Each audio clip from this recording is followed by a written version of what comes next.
What you had just seen me do was a kickflip. I have provided here a frontal and posterior lateral view and a head-on frontal view of this movement. With just these three views, there's a clear understanding of what is happening throughout the body while performing this movement. Throughout this video, I will pause on each of these still shots and discuss joint motion, biomechanical concepts, and important muscle groups that allow this movement in specific to develop properly. This first phase is the squat and will be broken down into two parts. Just like you would squat anywhere else, you must position your body weight in a position where you won't fall over. In this case, you want to position your body weight directly over the skateboard as seen in these still shots. By lowering yourself into the squat position, you will perform knee flexion, which the quadriceps being the vastus medialis, vastus lateralis, vastus intermedius, and rectus femoris become elongated, as well as the hamstrings being the biceps femoris, semitendinosus, and semimembranosus become elongated through the hip flexion. As we continue to bend and our foot dorsiflexes, we create a strong stretch on the deep calf muscle being the soleus and the lower fibers of the gastrocnemius. Now the second part of phase 1 is happening, and it will consist of two important concepts that must be performed almost simultaneously. Those two vital pieces require a jump and a flick of the ankle. When performing this properly, you will fully extend your back leg, activating your entire anterior compartment of the thigh. The flick is happening with the opposing leg, flexing the hip upwards using the surrounding hip flexors, which are the iliopsoas, the rectus femoris for the quadriceps, sartorius, tensor fascia lata, pectineus, adductor longus and brevis, and gracilis. When it comes to the flick part, you will use your flexor digitorum longus and gastrocnemius to plantar flex both feet.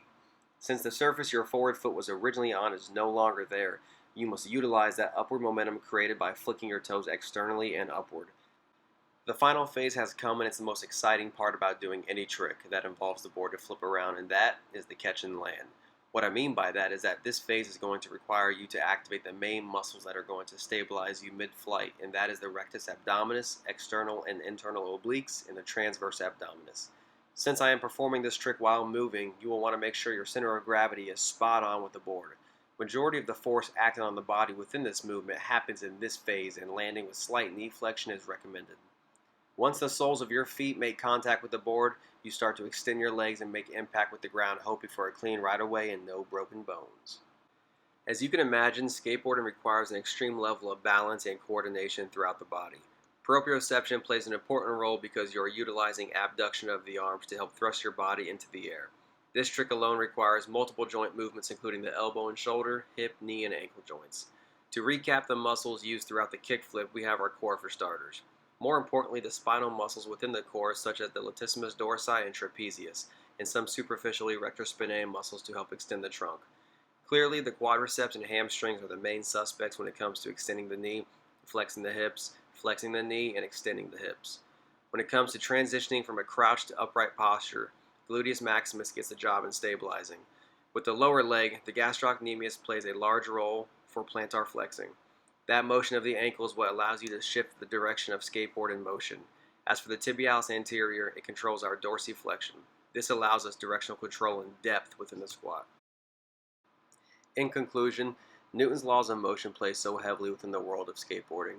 His first law, every object persists in its state of rest or uniform motion in a straight line unless it is compelled to change that state by forces impressed on it.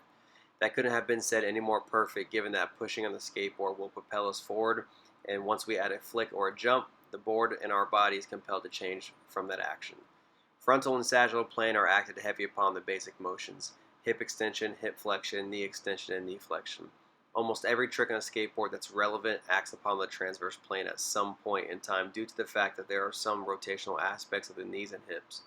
I hope you have enjoyed my video. Now go out and do a kickflip.